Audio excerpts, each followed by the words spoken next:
Welcome to the Hayao Miyazaki series, ladies and gentlemen. Again, I'm going to be talking about his 10 feature films because his new one that's going to come out in a month or two. So, I've always been wanting to talk about Mr. Hayao Miyazaki's film for a while. I'm going to admit, I never really grew up with his films or haven't even seen his movie. Prior to the movies that we're talking about right now, I've only seen one film from Hayao Miyazaki, and that was Ponyo. Because I saw the trailer in theaters, it looked cute, and the song was super catchy. That's the reason why I saw Ponyo to begin with. But other than that, I've never seen any of his films, especially the big ones from Studio Ghibli's. So let's talk about this man's first feature film. So let's get right into that. The movie that we're talking about today is Lupin the Third.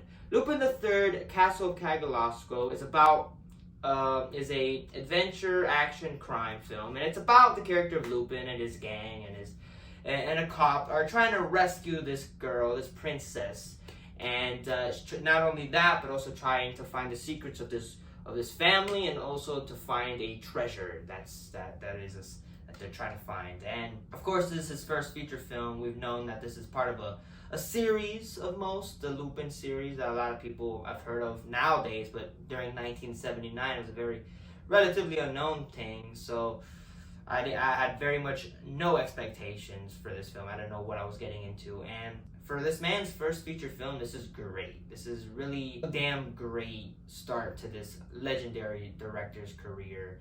And of course, the man's visuals in the world that he does, and just the reality of things, of how he deals with things in these movies and the fantasy aspects, you can see a little hints of that. Of course, we now know more about that in his next films, but this film is a very well made film, especially to today's standards. Of course, it's hand drawn straight to the papers, and it's so well made, and it's so well created by this master. And the performance between everybody's pretty solid. Every actor and actress did a pretty damn good job. You, of course, got the character of Lupin, who's this crime guy.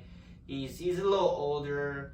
He's been through a lot of stuff, and he sees the girl with this ring, and of course he knows what it is. He's had history with it. Tries to rescue her and tries to reveal the secrets. And I like the character of Lupin. He's a badass. You could tell this man's been through, he's had a career. He's very known by everyone. The character of Lupin is pretty cool. I really like this character, and one thing I wish was the guy from Crazy Town, who would have played this guy beautifully, but sadly passed away. So he very much looks like that guy, funny enough. But I think the character of Lupin's pretty cool. You also got his partner in crime, who you could tell they've been partners for years. They've worked with each other for a long time, and he helps him out with trying to steal and be a criminal. And he's pretty badass. He smokes. He wears all black. He reminds me of freaking a character from One Piece. So I don't know if they got any inspiration from that, but it's pretty cool. You also got some of the supportings. You got the cop the cop wants to track down Lupin and trying to get him out. Tries to get him and arrest him. And he's good, man. Back and forth, but they're trying to help each other.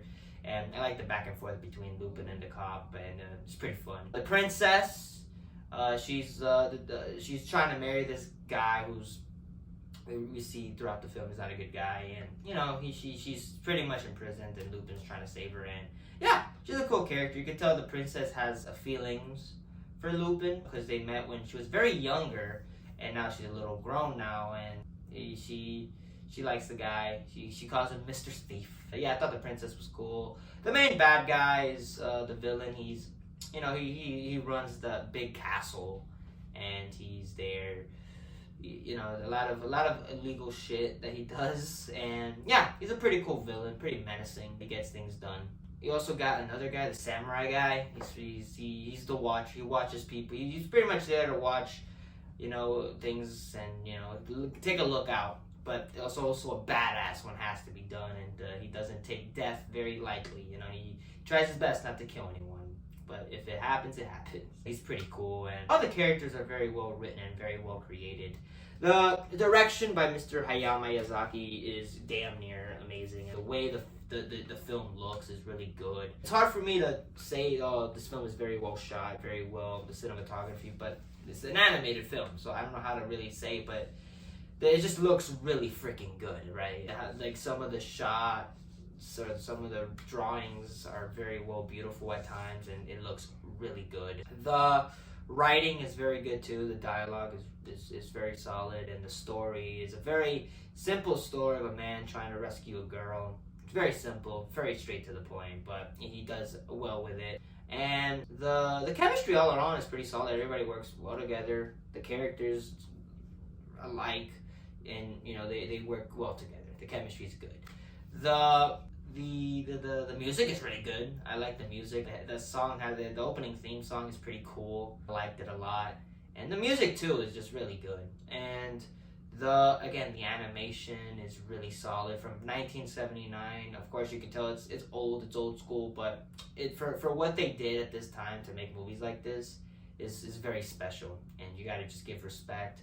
The cinematography, it looks so good. The way it looks and how specific viewpoints and the shots, you could tell this man knows what he's doing, and that this man is going to be a force to be reckoned with in this world. And it's a very good looking film. Yeah, I really dig this film. I thought this film was really good, a really fun film, and for this man's first feature film and the history that we know about Mr. Hayao Miyazaki is like, we got a lot to see. This is just the beginning. For that, I'm gonna give it a 4 out of 5 stars. It's really good. It's great, even, and it's a fun film that everybody could go watch, even your kids and your family. So I saw it in Japanese, the language. They have an English dub. I didn't even know that. I could have seen this on the English dub, but just didn't do it. I didn't do it.